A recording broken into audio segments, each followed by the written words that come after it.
നമസ്കാരം, കലാകൗമുദി ഓൺലൈനിലേക്ക് സ്വാഗതം. N വാസുവിൻ്റെ arrest പിണറായിയെയും CPM-നെയും പിടിച്ചു കുലുക്കുമോ? ഏതായാലും ഒരു കാര്യം ഉറപ്പാണ്. തിരുവിതാംകൂർ ദേവസ്വം ബോർഡ് മുൻ പ്രസിഡന്റ് എൻ വാസുവിനെ സ്വർണ്ണപ്പാളി വിവാദത്തിൽ പ്രത്യേക അന്വേഷണ സംഘം അറസ്റ്റ് ചെയ്തത് പിണറായി വിജയനും CPM-നും രാഷ്ട്രീയമായി വലിയ തിരിച്ചടി തന്നെയാണ്. തദ്ദേശ സ്വയംഭരണ സ്ഥാപന തെരഞ്ഞെടുപ്പ് ഇതാ തൊട്ടടുത്ത് നിൽക്കുകയാണ്. ഇനി 6 മാസം കഴിഞ്ഞാൽ, കഷ്ടിച്ച് 5 മാസം കഴിഞ്ഞാൽ നിയമസഭാ തെരഞ്ഞെടുപ്പ് പൂർത്തിയാകും. ആ ഒരു അവസരത്തിൽ പിണറായി വിജയൻ്റെയും CPM-ൻ്റെയും എക്കാലത്തെയും വിശ്വസ്തനും അതുകൊണ്ട് തന്നെ ദേവസ്വം ബോർഡ് പ്രസിഡന്റുമായിരുന്ന എൻ വാസു സ്വർണ്ണപ്പാളി തിരിമറി വിവാദത്തിൽ അറസ്റ്റിലായത് ചില്ലറ പരുക്കൊന്നുമല്ല പിണറായി വിജയനും പാർട്ടിക്കും ഏൽപ്പിക്കുന്നത്. 2019 എൻ വാസു ശബരിമല ശബരിമല ഉൾപ്പെടുന്ന തിരുവിതാംകൂർ ദേവസ്വം ബോർഡിൻ്റെ അധ്യക്ഷനായി. അതിനു മുമ്പ് അദ്ദേഹം ദേവസ്വം കമ്മീഷണറായിരുന്നു. കമ്മീഷണറായ ശേഷം പ്രസിഡന്റാകുന്ന ആദ്യത്തെ വ്യക്തി കൂടിയാണ് എൻ വാസു.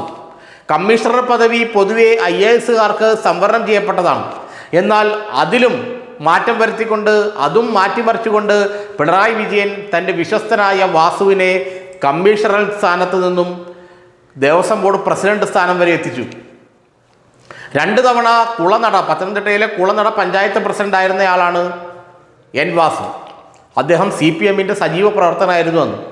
അതിനുശേഷമാണ് ജുഡീഷ്യൽ സർവീസിൽ കയറിയതും ജില്ലാ ജഡ്ജിയൊക്കെ ആയതും. അതിനുശേഷം പിന്നീട് PK ഗുരുദാസൻ്റെ പേഴ്സണൽ സ്റ്റാഫിൽ അംഗമായി.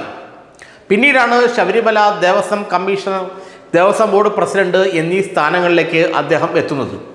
ശബരിമല സ്ത്രീ പ്രവേശന വിവാദം കൊടുമ്പിരിക്കൊണ്ടിരിക്കെയാണ് വാസു കമ്മീഷണറായി മാറുന്നത്. അന്ന് പിണറായി വിജയൻ പറയുന്നത് എന്തും അക്ഷരം പറഞ്ഞ് നടപ്പാക്കുന്നയാളായിരുന്നു എൻ വാസു. അതുകൊണ്ട് തന്നെ പിണറായിയുടെയും CPM-ൻ്റെയും കണ്ണിലുണ്ണിയായി അദ്ദേഹം മാറി. എന്ത് പിണറായി വിചാരിക്കുന്നുവോ അത് ശബരിമലയിൽ അദ്ദേഹം നടത്തിയിരിക്കും.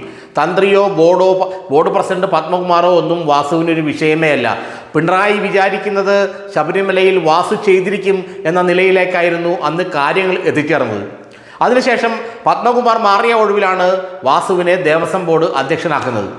ആ സമയത്താണ് ഉണ്ണികൃഷ്ണൻ പൂറ്റി സ്വർണ്ണപ്പാളികൾ മാറ്റുന്നതിനെക്കുറിച്ച് വാസുവിനൊരു ഇമെയിൽ അയക്കുന്നതും അതിനുശേഷം മുരാരി ബാബു ഉൾപ്പെടുന്ന ഈ മാഫിയ സംഘം സ്വർണ്ണപ്പാളികൾ ചെമ്പാണെന്ന് എഴുതിച്ചേർത്ത് സ്വർണ്ണപ്പാളികൾ പുറത്തു കടത്തുന്ന സംഭവമൊക്കെ ഉണ്ടായത്.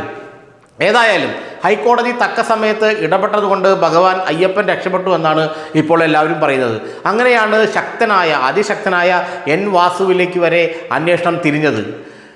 ഹൈക്കോടതി നിയോഗിച്ച പ്രത്യേക അന്വേഷണ സംഘം, ക്രൈംബ്രാഞ്ച് ADCP HP വെങ്കടേഷിൻ്റെ നേതൃത്വത്തിലുള്ള പ്രത്യേക അന്വേഷണ സംഘം കൃത്യമായി ഓരോരുത്തരെയും വ്യക്തമായി നിരീക്ഷിച്ച് തെളിവുകൾ ശേഖരിച്ച് അറസ്റ്റ് ചെയ്യുകയായിരുന്നു. മുരാരി ബാബു ഉൾപ്പെടെ മുൻ തിരുവാഭരണ കമ്മീഷണർ ബൈജു ഉൾപ്പെടെയുള്ള ആളുകളെ അറസ്റ്റിലാക്കിയതിന് ശേഷമാണ് ഇപ്പോൾ പിണറായിയുടെ വിശ്വസ്തനായ CPM-ൻ്റെ വിശ്വസ്തനായ എൻ വാസുവിലേക്ക് അന്വേഷണ സംഘത്തിൻ്റെ കരങ്ങൾ നീണ്ടത്. അങ്ങനെ വാസുവും പിടിയിലായി, വാസുവും അറസ്റ്റിലായി. അങ്ങനെ വരുമ്പോൾ ഇനി ആരാണ് പ്രതിസ്ഥാനത്ത് വരുന്നത്? വാസുവിനെ നിയോഗിച്ച പാർട്ടിയും മുഖ്യമന്ത്രിയും തന്നെയാണ് ഇപ്പോൾ ആരോപണ വിധേയരായി മുന്നിൽ നിൽക്കുന്നത്.